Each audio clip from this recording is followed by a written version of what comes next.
Hello, my sweet friends. Thank you so much for joining me for today's video.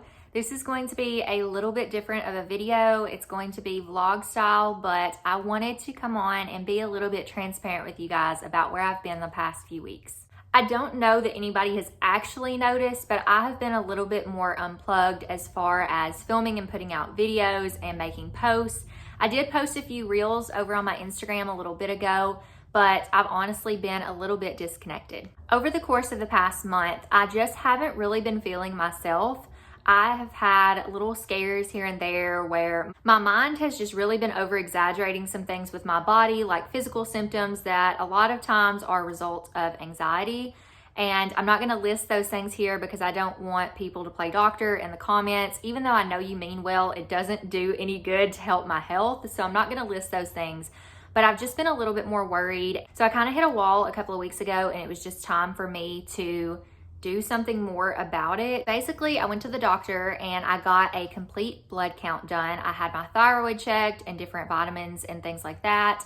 And I ultimately don't have anything wrong except that I'm low in vitamin D, which is very common for people in general, but especially people in my area as well, especially this time of year when we're not really getting out and getting a lot of sunshine. So I'm trying to fix that, and I also have supplements that I'm taking to kind of account for that.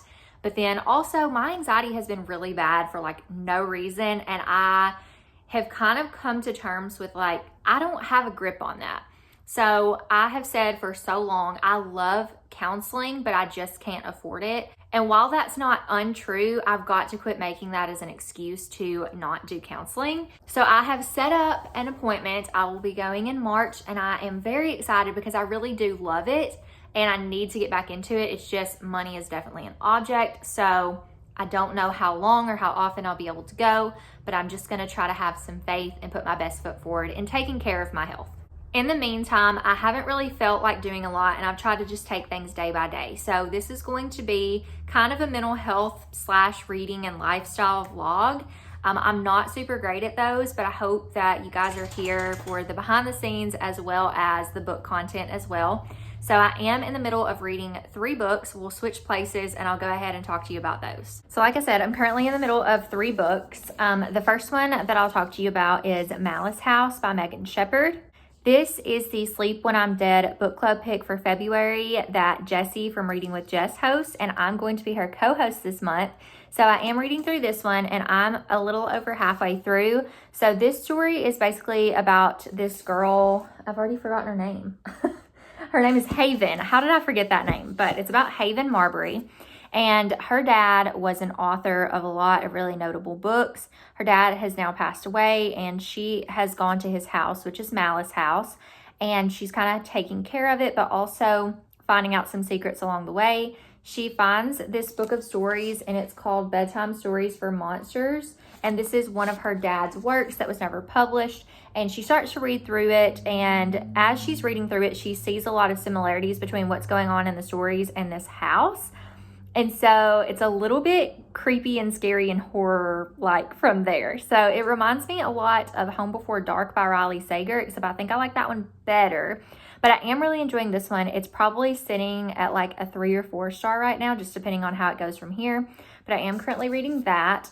Before that, I was reading My Phony Valentine by Courtney Walsh, which is this one. And I didn't make it super far, but this is so stinking cute. I love Courtney Walsh. She can do no wrong in my eyes. Like, she is the best romance author out there.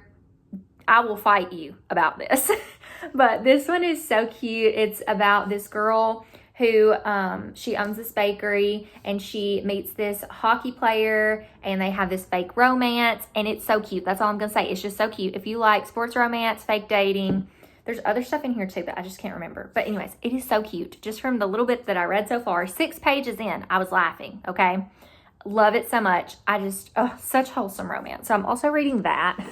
And the book that I was reading initially was Just Another Love Song by Carrie Winfrey, which I'm this far into, and it has been a minute since I've read this. But this is so cute. It's like high school sweethearts that are like the girl, they both had dreams, okay? Small town, Ohio. They both had dreams. The boy pursued his dreams of being an alt country singer. The girl had to stay back home. So the relationship didn't work out. And now 15 years later, dude's back in town and girls still got the feelings. And it's just so sweet. Like, there's a back and forth timeline between the girl and the guy, and just kind of seeing how their relationship progressed, and it's adorable, and I love it so much. So that's what I'm reading. I'm not going to promise you that I'm going to finish any of these in this vlog or talk any more about them, because this is Keisha's going to do what Keisha feels like doing vlog, because that's what I need. So every day I've just kind of been taking it easy. I have been doing a couple different things. I have been puzzling. I have been playing Cozy Grove on my Switch, which you'll see some of. And honestly, just doing anything that makes me feel good, but also trying to be productive. So I've been cleaning a little bit too, but then like rewarding myself after. So I'm just trying to do what I need to do to help make my health better while I can. So I'm going to take you guys along with me. I'm sorry if this is too chatty or not chatty enough or whatever it is. This is the ride that we're going on. So let's go.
cloistered in injustice, dead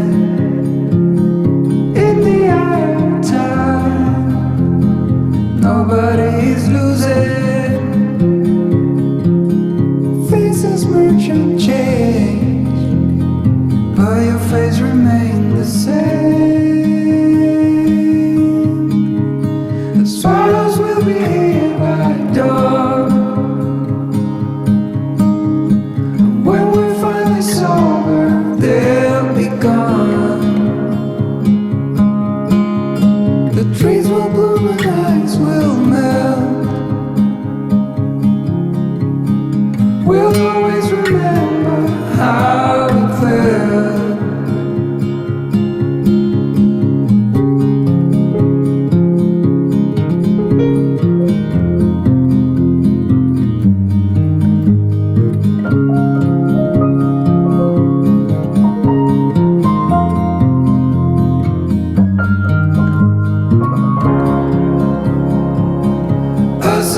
if it lied, just what it was needed, clean in the blackest night, cloistered in injustice dead, and in the eyes of time, nobody is losing. The spirals will be. So I'm currently eating a taco bowl. This is a different taco bowl than the one that you guys saw before. And I'm on Sprints. It's Monday with Jesse and Gabby, which is super fun. I love this ambience room that Jesse has going. It is so cozy. I wish I was like living in it. But anyways, I was going to let you guys know I'm on page 228 in Malice house, and I'm still liking it. We found out a couple of things, but there's still a lot to be found out. But I wanted to show y'all mostly this other book that I got in the mail today. So Bloomsbury sent me an arc of When Sea Becomes Sky by Gillian McDunn. And I'm so excited to read this book. I didn't think I would be because I don't read a lot of contemporary middle grade books, okay? However, this sounds so good. And also, I am going to be participating. I feel like this is such a bad angle. Hold on. Okay. I will be participating in Middle Grade March. And one of their prompts is to read a book with the sea or sky on the cover. And I'm like, this has sea and sky in the title. And there's a sky. And this isn't the sea, but like a river connects to the sea, you know? So I'm obsessed. But let me tell you guys. So first of all, thank you so much to Lily at Bloomsbury Publishing for reaching out and asking if I wanted a copy of this. I'm so excited to read it. So this author has a lot of books that you guys may have heard of. Caterpillar Summer is one, The Queen Bee and Me, These Unlucky Stars, and Honestly Elliot. So she does have a wide range of acclaim for these books, but the author and the publishers believe that this book is the one. Like, this is her once-in-a-lifetime book. And it's inspired by her own relationship with her brother and her own experience with loss. It says, When Sea Becomes Sky is the story of Bex and her brother Davy and their summer on Pelican Island. This summer is different. Bex is a writer, but she can't write, and Davy has mostly stopped talking. But when the siblings discover a mysterious underwater statue, their plans for the summer take shape. They're going to solve the mystery of why it's there, but their investigation brings some answers that Bex isn't ready to face. This is a short and powerful read about a lot of things, but mostly about the summer between your childhood and everything that comes after. It really feels like that first book you read as a kid that made you cry, that kind of taught you empathy without you even realizing it. Like, does that not just sound like this is going to rip my heart out? Like, in the best way, though. And it does look, oh, there's pictures. Okay, so like the chapter headers look like this. And this is an arc, so I don't know if this is going to end up being in color once it comes out. But like, oh, look at this statue. This is like part 2. Can you see that? How beautiful is that? Oh my gosh, I'm so excited. I love it. Oh, and this is part 1. But this cover in and of itself is so beautiful. So again, thank you to Bloomsbury and Lily at Bloomsbury for reaching out. So excited to read this for Middle Grade March, and I just wanted to share that with y'all. So a little sneak peek at what I'll be reading. It was a crazy Monday at work today. It was really crazy. So I'm glad to just be chilling out, eating my taco bowl. I'm going to play Cozy Grove. I played a little bit on my lunch break at work today, but I didn't finish what I needed to do, like my tasks. So I'm going to finish that. And I'm going to read more of Malice House. So that is what my evening is going to look like. I hope you guys are having a good day, whatever day it is for you when you're watching this. But I just wanted to give y'all that little update. When we find it's over, they'll be gone. The trees will bloom and ice will melt. We'll always remember how it felt. Ooh.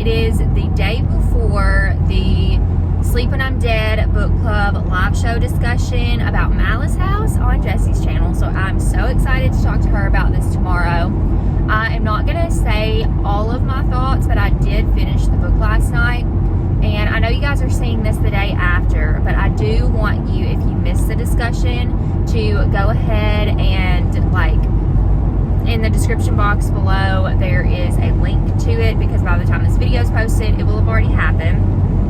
So if you missed that discussion and are interested in Malice House, or if you read Malice House and want to know our thoughts, definitely check that out.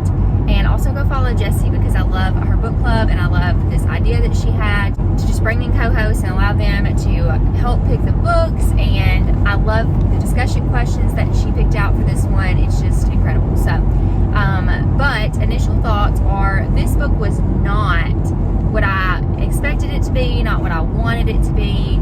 I feel like if I would have known one of the subgenres of this book, then that would have given me a little bit more of a knowing of what to expect. And it's on Goodreads. Like, you know, if you look at the tags on Goodreads, it's the second tag. But this book is very much more fantasy than I thought it was going to be. And you just never know what you're going to get in a book, honestly. So my initial, I guess, like, reaction to the synopsis of this book and the cover of this book is, oh my gosh, this reminds me of Home Before Dark, because you have this girl who has a dad who's passed away, and he is an author of these stories. For example, in this book, she finds a manuscript for bedtime stories for monsters that he wrote, and there's pieces of that in the story, as well as pieces from Haven, his daughter's kind of time as she goes to Malice House after her dad dies, just kind of sorting things out. You get that same thing in Home Before Dark, except a little bit different of a story, but it does still have the dad who wrote a book about some things, and the daughter who goes back to the house to look into things or whatever. It's similar, like, synopses. And I love A Home Before Dark by Riley Sager. I did not love Malice House. At this current moment, I still don't know what I'm going to rate it. It's between two different potential ratings. I still don't know what I'm going to rate it, because it reminds me of another book. Like, it reminds me of The Hazelwood by Melissa Albert. And I read that when I first started getting into BookTube and everything. And I really enjoyed that book back then. I don't know if I would still enjoy that book now, but back then it was like 5 stars. But I knew what I was getting into. This one, I didn't know exactly what I was getting into. Like, you could infer, but I didn't know exactly the specific fantasy elements that I was getting into with this book. So, with that being said, this just was not how I would have preferred the story to have played out, I guess. And the writing, I will say, was really good. And I do think Megan Shepherd is a talented author. I'm just not sure this was the right story for her to execute well, because the premise was still very interesting. In the first half of the book, I was really entertained. The second half of the book, I was kind of bored, even though there was stuff going on. So I'm just not quite sure if this is, like, her thing to write. I don't know, and that sounds awful, because I think that's what she's written in the past, is this same similar stuff. But personally, I think her writing is amazing, but the execution of the story, just, like, there were things that I was supposed to be surprised at that I wasn't. Even though it was surprising, it was just like, oh, okay, like, I don't know. It's just, some things about it just made me think, like, gosh, I hate to say that I didn't like this book because her writing was really good, but maybe this just wasn't the story for her to tell. I don't know. Because it just wasn't, I don't know, it didn't go where I felt like it could have went, like, so many other better places. And the concept was really interesting. I will say that. It was really interesting, but it just, I don't know, like, some part of me just felt disconnected from what was going on at the end. So, anyways, finished Malice House. I'm on my way to work now.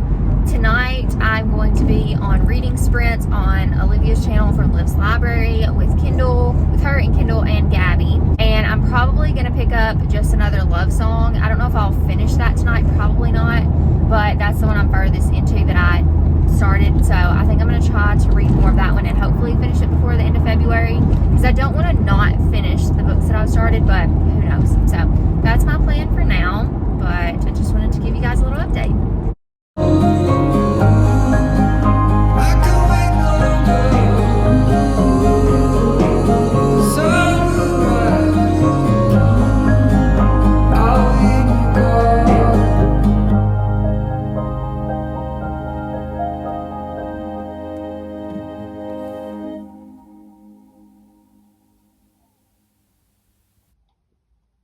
And my favorite question to ask, but my least favorite question to get asked is if you had to describe this book in 3 words, what words would you use? I wrote my words down so I wouldn't forget. Okay, so atmospheric, haunting, and twisted are the 3 words I think I would use. I also used atmospheric, but I used slow and trippy in a way. Yeah. Because there was some moments I was like, wait, what is happening? Okay, so I read this book 4 or 5 years ago. Okay. And I loved it. Okay, and this book at one point or another reminded me of it, but it's The Hazelwood by Melissa Albert. Okay. That was mine. It's so obvious though. Yeah, it is very obvious. Because sorry that I stole it, but hey, we're on the same page, so that's pretty cool. But yeah, it's a YA like dark fairy tale-esque type fantasy. Well, since you stole mine, I I'm can't. sorry. You're probably gonna say this too. Yes, I was. Sorry. Would you want to talk about this one since we're on the same page? I love this book. So, if you were looking for like a atmospheric, possibly haunted house, with a like book mentioned, I think this would be perfect. Yes, I wanted to know what Pinchy looked like. Is it bad that like the only thing I could envision Pinchy as was like the Pokemon, like yes, like I was thinking the same thing. I know we're the same person, Pokemon, but like I can picture which one. But that's not scary. It's just like that's what I was thinking was like a giant crab. And yeah, why am I thinking about Pokemon? Okay, guys, excuse the appearance. I forgot that I was going to film an outro clip, but I did end up finishing Malice House. I really want you guys to watch the discussion. I had such a fun time talking about this book with Jessie. I've done a little TLC tonight. I painted my nails. It's this, my friend Stephanie from work. She had this OPI nail polish that she was wearing today, and she actually had it with her, and I was like, I have to wear this. So it's this really pretty, I don't even know if you guys could see that, like kind of fuchsia purpley shimmery. So I painted my nails, I've like washed my face and gotten ready for bed. I'm about to play Cozy Grove, but I wanted to go ahead and close out this vlog. Thank you guys so much for just kind of being with me through this crazy ride. I'm still loving Just Another Love Song by Carrie Winfrey, but I'm not going to wrap that up here because I'm not going to finish it before Friday, and I do want to get this video out tomorrow. So I hope you guys have enjoyed a little bit more of, at the beginning at least, mental health type vlog. Again, if you want to hear more thoughts from me on Malice House, go check out Jessie's live show, link down below. But I will just go ahead and tell you the basics. I think that if you like The Hazelwood by Melissa Albert, then you might like, what is the book called? Malice House. And I think if you are expecting Home Before Dark, like too similar, you're probably not going to like it as much. But if you like horror fantasy, I definitely think it's one you should check out. And I did end up rating it 3 stars. So thank you guys so much for watching. If you made it this far in the video, go ahead and, let's see, do a nail emoji because we're ending with the painted nails. So do like the painted nails emoji because that's super cute. So thank you guys for watching, and I'll see you in my next one. Bye.